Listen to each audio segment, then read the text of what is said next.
Hello all and welcome to today's topic.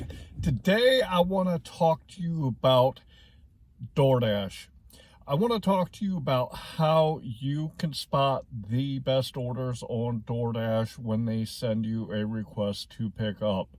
It might say, let's say 3 or 4 or 5 or 6, maybe even $8 for the actual payout. And I want to kind of give you a little bit of insight that lets you know that although it says that amount initially, that the payout could be higher than that initial offer that they send you. Because as you know, on DoorDash, they send you requests, and in the offer they send you, they tell you this is how much you're going to make guaranteed, but the total pay could be higher.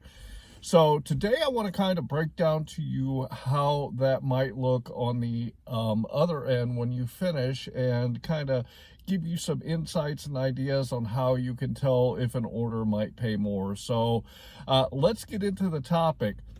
One thing I would like to say before I start is please subscribe to my channel. If you've watched 3 or more of my videos, then go ahead and hit that subscribe button so you can get the notifications when my new videos come out, which is currently on Tuesdays, Fridays, and Sundays every week at noon, and that's Eastern Standard Time in the United States. So click on that subscribe button so you can get my new videos when they come out. I'd also like to ask you to like this video. If you find value by the end of it, hit that like button so that more people can get the information and the guidance that I provide, so I can help them get to that $25 to $30 an hour also. Finally, if you know anyone at all out there that can use the guidance and the education that I provide on my channel, feel free to share my channel with them so that they can get the information they need to boost them up to that $25 to $30 an hour. I also want to remind you guys, and I'm going to throw a copy of it here up on the screen, but if you have not downloaded my spreadsheet yet to keep track of your metrics, I don't know what you're waiting for. If you look at it here, the spreadsheet, it will take in information from every shift that you work, and then it will start to show you what your averages are. And this is vitally important information to help you do better out here. So go get a free copy of my spreadsheet. It's a quick download. Just click the link in the description so that you can start keeping track of your metrics. When you keep track of your metrics, it gives you the control over what you're doing out there, because you can see where you are and you can see where you need to improve at. So go ahead and download that spreadsheet so that you can get your own copy of it and start keeping track of your numbers. We all know that DoorDash doesn't show the full payout on a lot of the orders. I've said it in some other videos, and I'll say it here again. The reason that they don't is because they don't want people just sitting there cherry picking the highest dollar payouts when they're out there doing food delivery, because they want everybody to have an equal chance to get those bigger orders so that they can make money too. So I know a lot of people disagree with DoorDash doing this, and I've said it in other videos. I am completely okay with DoorDash not showing me the complete payout when they are putting a request out there. As long as that initial offer meets my dollars to time, along with my dollars to mile, along with my dollars per delivery, I am completely okay with the way that DoorDash does it currently. However, I also understand the app, and I understand what to look for on it when it sends me a request, so that I can guesstimate in my own mind if that order could possibly pay me higher or not. So it's really important that you understand what to look for when an offer is sent to you that's not solely based on that initial amount that they offer you. I've said it in a couple other videos. I had a Panera request. It was a lunch order. And when I got the request, it was $8.50. It was $8.50, and it was going approximately 4.8, 4.9 miles, something like that. And it met my dollars to time. It met my dollars to mile. and it also met my dollars per delivery, which, if you know what my standards are, it's $8 minimum. It is $1.50 and above per mile, and it is $28 an hour is what my average is now. So it met all of my criteria when I dropped off this order from Panera. And let me say too, I knew when I picked it up that it was likely going to be a better order, because it was a very large order that I was picking it up from, and I knew because it was such a large order, it was likely to have a higher tip.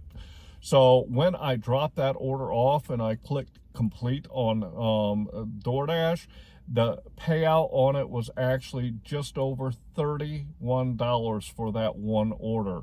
So I knew going into it that it was probably going to be higher, and in the end it ended up being a lot higher. So let's talk about what I looked at and what I saw that made me think that it was going to be a higher offer. Number one, the first thing that you can look at when you get an order request from DoorDash is you can look, number one, at the quantity of items that the order is sending you. The higher the quantity of items typically means that they are feeding more people. So if it's a larger order that's going, let's say like this Panera one, it was going to a business and the business was buying lunch for the employees. So it was a rather large order with a lot of items to pick up. Because of the item count specifically, I knew that when I dropped the order off, a lot of people were eating, so my likelihood of getting a higher tip is very possible, and it was. Now, I do want to say that you've got to look at the item count, but you also have to know what restaurant that it is going from. Let me give you an example. If you get a Taco Bell order, they are notorious for putting 20 items, and it is it could be a $5 order from Taco Bell with 20 items on it. Why is that? Because when somebody places an order for Taco Bell, let's say they ordered 5 things, and let's say that the total count was 20 items. The reason that it's 20 items is because Taco Bell counts each individual packet of sauces, whether it's the mild, the hot, the fire, or whatever else, whatever other ones they have. They count each of those individual items as a part of that total quantity. So you really got to know your restaurants. McDonald's, you could get ketchup packets. Other restaurants, they count napkins, they count silverware, that type of thing as the item total quantity. They figure all of those into it. So you got to know that even though you see a, let's say, 20 or 30 item from Taco Bell, it's probably not going to pay anymore, because 10 to 15 of those items are probably hot sauce packets. So look at what restaurant it's going from. You want to look at the mid-range, like your Paneras, your Chipotles, your Panda Express, and the higher end restaurants. When you see large orders from those types of restaurants, it could lead into a higher payout when you're done. If you're talking about fast food joints, I wouldn't expect a higher payout than they initially offer you. So the item quantity is key in understanding what could possibly lead you to a higher payout. The next thing that I want you to look at is kind of what I alluded to in the first suggestion, is the actual restaurant that you are picking up from. You can pick up from fast food joints all day, and a very, very small percentage of those are going to give you a higher payout. The reason is because when people go to fast food, the total amount that they spend on fast food is very low. When you get into the mid-range and to the high-end restaurants, the cost of the orders are going to be much higher. Therefore, if you think about tips, if people leave, let's say 20% tip, and you're talking about a $10 order from McDonald's, you're likely going to get a small amount of tip when you take those kinds of orders.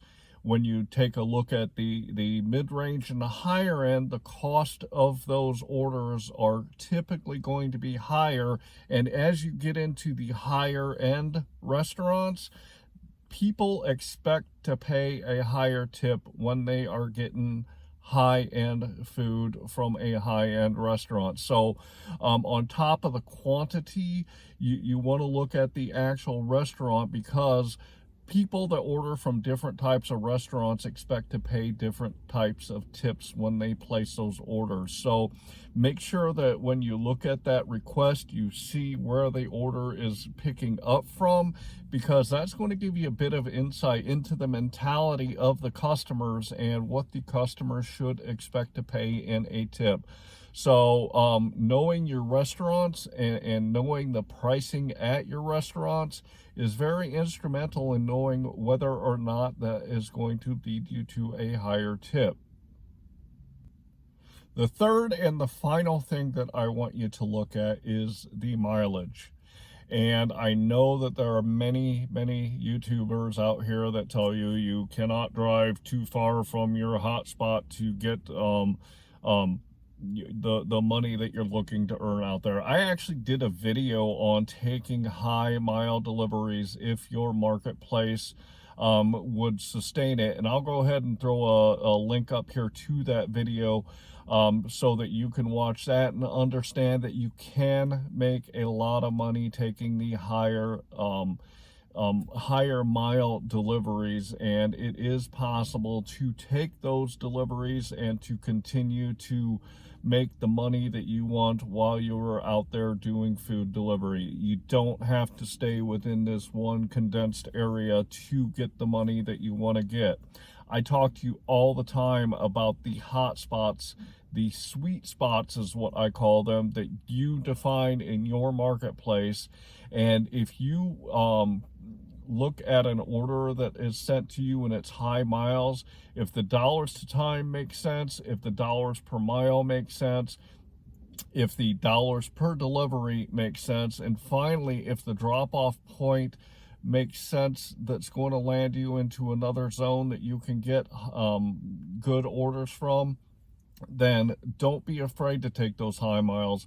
And the one thing I'll say about DoorDash, because in the larger cities, they segment the cities into different areas that you can work, because that smaller area is good enough that it can sustain you. So even if you go out of that area in a DoorDash situation where you're in a segment of that marketplace that you're working, if you drive to another area that has a good area according to DoorDash that you can get orders from, then don't be afraid to take those high mile orders and simply, get out of your dash in your old one and get into your dash in your new one.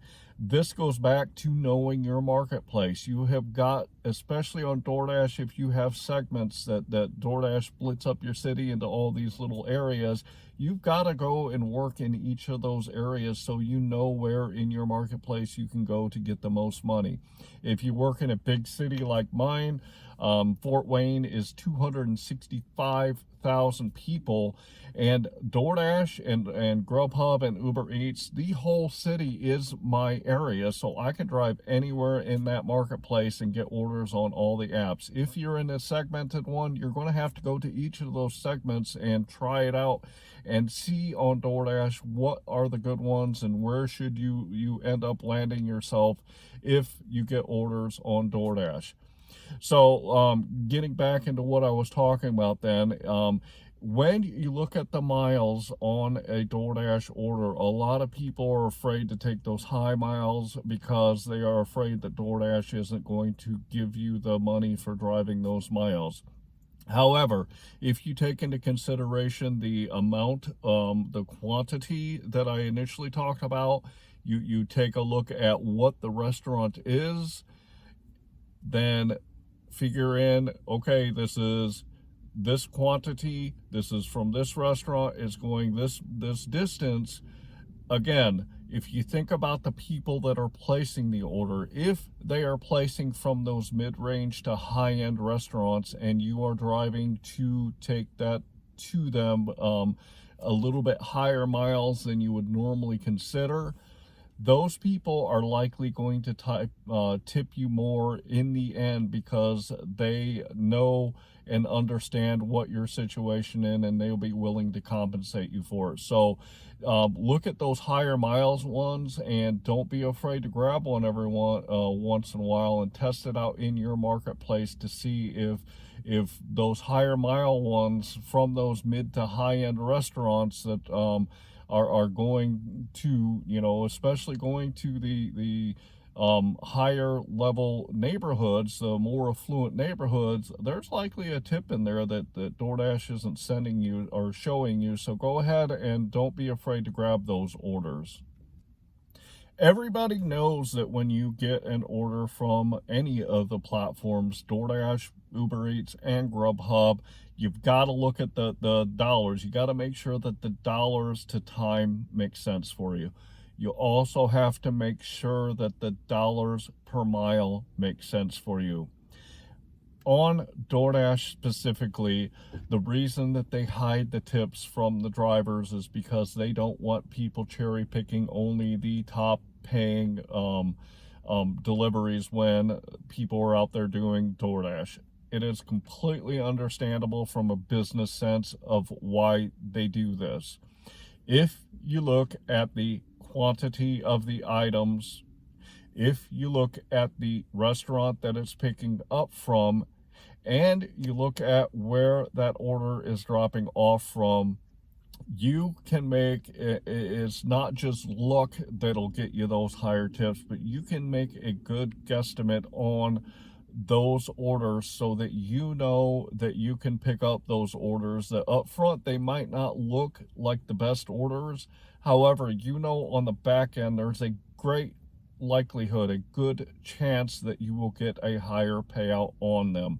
So what I want you to do is continue working with the strategy that you have in place. In other words, like mine, I take a minimum of $8.